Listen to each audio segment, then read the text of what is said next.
on the hospital bed, ripping the skin from the side of my nails off as I waited for the examination to be over. It wasn't exactly the most comfortable thing I'd experienced in my life. I just wanted to know what was wrong with me.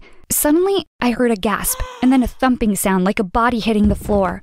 I couldn't move because there was a camera in my ear, but I managed to look over the side of the bed to see that it was indeed a body that had hit the floor. The sweet nurse who had brought me water and made sure I was okay was clearly not okay herself. She was lying on the floor, passed out. I looked at the doctor and she looked like she'd seen a ghost. She was as pale as the nurse and was gripping onto the bed. She pressed the emergency alarm button, and that's when the panic really hit me. Was this an emergency because of the nurse who'd just fainted? Or was it because of me? I waited a long time before finally giving in and booking a doctor's appointment. I don't know if you realize what it's like to wake up every day with a headache, which as the day goes on just gets progressively worse and worse. I couldn't take it anymore. Sometimes it was so bad it felt like something was living inside my head, and there were even some strange sounds that I'd constantly hear, like a rustling sound. On the day of our final SAT exams, I sat in the hall trying to figure out a math equation. The pain was so bad it actually felt like the big clock on the wall was ticking like a time bomb inside my brain. I took headache tablets every day to try and get rid of the pain, but I didn't have any on me. They weren't allowed in the exam hall. That day was probably the most pain I'd ever been in, but there was nothing I could do. It was the final exam, so I could hardly just walk out. Up until that point, the headaches had been accompanied by this weird crawling feeling in my left ear. I kept thinking it was water, and I'd tilt my head every time I came out of the shower and try to empty out any leftover water. But the feeling remained. It was pretty itchy, and it was always worse whenever I moved. If I stood still or laid down, it wouldn't feel so strange. That's why I assumed it was water or wax. But the headaches? Believe me, you've never felt anything like it. And that day was the worst one yet. I decided I had to leave the hall because it was either that or I'd throw up everywhere, and I would never live that down.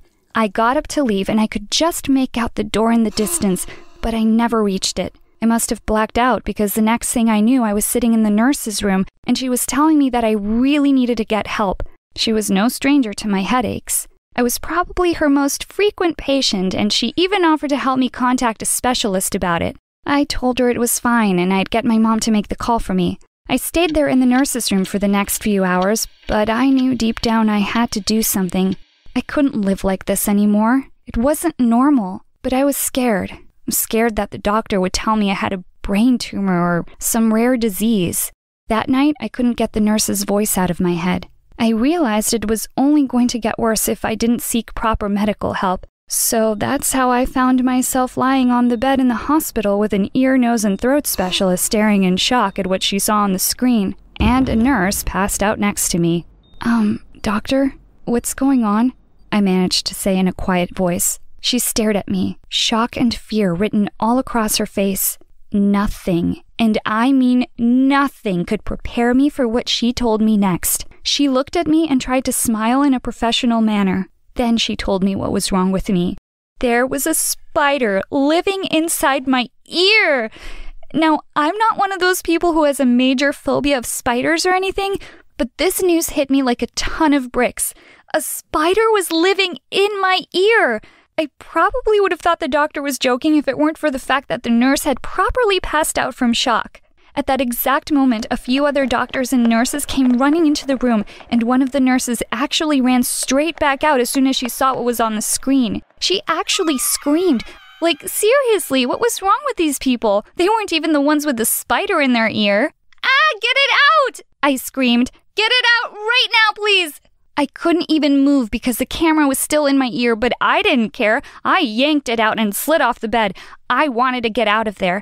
I don't know what came over me, but I started shaking my head frantically as if I could somehow get the spider out myself. The doctor who examined me took me into her arms and asked me to sit down. She said they would get it out right away, but I'd need to lie back down as it was stuck deep down in my ear canal, and they needed to use special tools to remove it. I was literally squirming in disgust.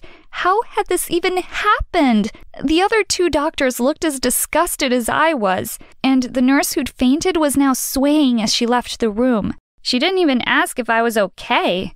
I was guessing that this kind of thing didn't happen much around here. As I tried to lie still while they got their tools ready, I thought about when this might have happened. The headaches had started about 2.5 years ago, and I'd been hearing these weird sounds at first when the headaches started, almost as if there was something in there moving around. I tried everything to get rid of it, but still I heard these sounds, and the headaches always came because of this itchy sensation in my ear. The more I poked at my ear, the worse it got. Eventually, I just started leaving it alone and taking extra-strength painkillers. Anyway, if I could pinpoint the exact time it all started, it was at the end of the summer, just after a school camping trip. After middle school and before going to high school, we went on this big camping trip together to bond with our new classmates. It was such an awesome trip, and we even got to camp outside in nature. And then it hit me. The camping outside. That must have been when it happened. But surely a spider couldn't live that long inside someone's ear. I mean, sure, it's cool and damp in there, but I'm surprised it hadn't drowned by now. The number of times I tried to get rid of that feeling with a syringe full of water. Now to think that this whole time the sounds I'd been hearing and that weird creeping sensation was because an actual real-life spider was living inside my ear. If the doctors hadn't held me down until they got it out, I doubt I'd have been able to stomach it. It felt like there were spiders crawling around inside every part of my body. What if it had laid eggs and now I had baby spiders living in my brain? Ooh, even just thinking that made me start to cry. I don't cry much, but I couldn't hold back the tears. I just couldn't believe this was happening to me, and I hadn't even realized. How could I have been so stupid to think it was just earwax or water causing all this pain and discomfort? After about 10 minutes of prodding, which seriously felt like the longest 10 minutes of my life, the doctor finally got it out. I managed to catch a glimpse of it before they disposed of it, and I am being deadly serious when I say this thing was huge. Like, not a teeny weeny spider. It was brown and... No, I can't even talk about it again without feeling sick. The doctors looked horrified. Before I could sit up, though, they said they had to clean my ear out with a special solution just to make sure they got the rest of the web out. Web? Ugh. And then they told me. The good news was the spider was actually dead. The bad news, the spider was in fact a venomous brown recluse spider and had spun a web inside my ear. I started shaking. This was absolutely disgusting! Not only had a spider crawled into my ear and lived there for more than 2 years, it had also spun a web inside. Yeah, okay, spider, come on in and make yourself at home, why don't you? The solution they wanted to pour into my ear would make sure no remaining web or spider eggs were left in there. I was traumatized. They got the rest of the web out and predicted that the spider had probably died after about a year due to lack of food and water, but that it was buried so deep in my ear canal, which was why I'd been getting headaches.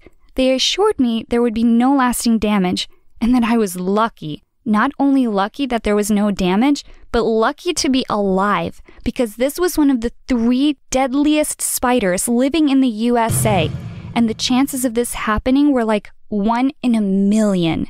Great, I thought, and it happened to me. I hadn't even told my parents about this appointment, or anyone for that matter. Now what? I was alive, but I knew I wasn't okay. I mean, how can you be okay after something like this? I could have died. What if it had bitten me? I was glad it had died when it did.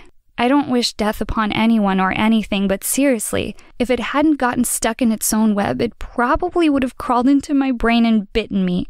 Even telling you this story is bringing back horrible memories, but my psychologist told me it would help if I spoke about it. Yep, that's right, I'm getting therapy now. I wish I could say they removed the spider and life went back to normal, but I'd be lying. Okay, so the headaches disappeared, but then I started having nightmares, and even today I still have to sleep with earplugs in for fear of another spider crawling in there again. My psychologist says this will eventually stop, but I can still hear that rustling sound, and anytime I feel a slight pain in my head, it brings back all those memories of my pounding headaches. If I could tell you anything, it would be that you don't need to worry. The chances of this happening to you are extremely rare, but also, please don't ignore any pain you get for as long as I did. It's always better just to check it out and make sure it's nothing serious. Oh yeah, and maybe don't camp outside without a tent, just to be on the safe side.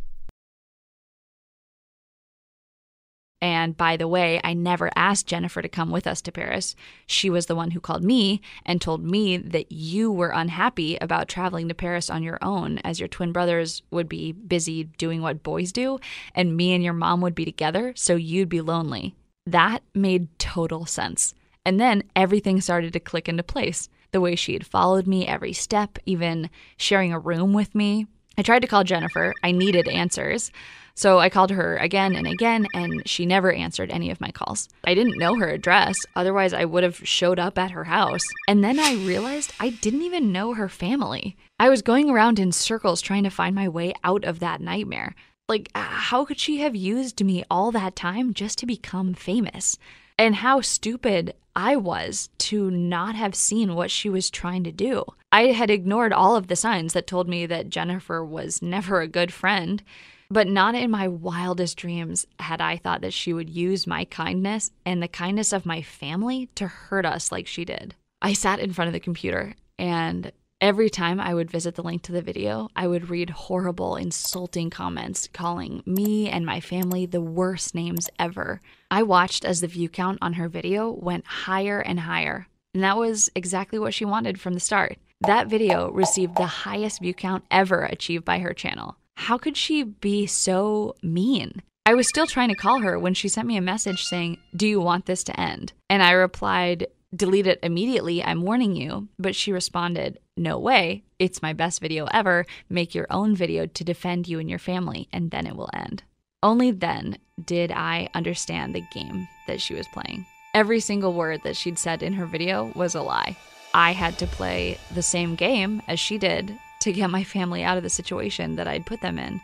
I thought about it for a minute, and then I sent her a text saying, "Okay, fine, and I'll even apologize to you in front of the whole world, but on one condition, that we meet at your house to shoot it." She agreed, and that meant that she'd fallen into the trap that I had set for her. She sent me the address, and I rushed to her home. Jennifer lived in a pretty rough neighborhood, and her house looked pretty sketchy.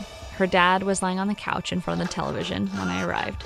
I couldn't see her mom anywhere. I was scared to be there, but I had come to do something about all of this, and I wasn't about to leave without sorting it out. So she was waiting for me, and she had the camera ready for recording the video. I had started the voice recorder on my phone when I'd gone in. I was ready to hear all of her irrational justifications for what she'd done. And I told her that I knew she was lying and that she only posted the video to gain more subscribers on her channel. But still, I wanted to know why. Honestly, I thought of many answers that she might have given me, but I never thought of the one she actually said. She yelled at me while the recording was on. "Look around you. Look at this house. Look at my lazy dad who won't do anything all day long other than eat and watch television. Look at everything that you have that I don't. All I ever wanted to be was famous like you. I don't want my life. I want yours. I wanted to gain more viewers and improve my view rates.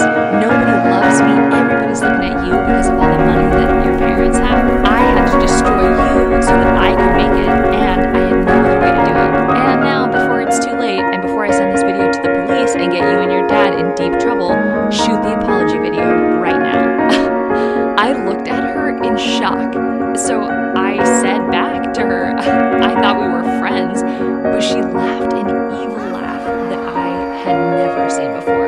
That sweet friend that I had loved to spend my time with was nothing but a bad girl playing the role of an angel. But at least I had that voice recording, and I could finally put an end to the problems that she'd put us through. So I walked out of her house without saying a word, and she shouted at me once again, "Fine, don't record the video, but I still plan on sending the other one to the police. Let's see how you'll deal with that." And I whispered to myself, "No, we will see how you deal with the police after they hear the voice recording I just got." When I got home, my father was still there with his head in his hands, and my mom was walking all over the house. They were struggling to keep it together. Everything that had happened was unbelievable. I sat with my dad and played the recording that I got of Jennifer, and then we went straight to the police station. They brought Jennifer in for investigation and forced her to remove the awful video that she posted about my father. And that was the end of my friendship with Jennifer. And as for me, well, I shut down my YouTube channel, and I will never go back to it. Even though I loved that channel and all of my followers, it definitely caused me a lot of problems. Maybe by now you've realized who I am. Anyway, what I care about the most in this story is for people to see the truth about me. and about my father, and above all else, for people to know who was wrong from the start. I hear Jennifer is still posting videos and seeking attention, but so far she's had no success. And I mean, it serves her right.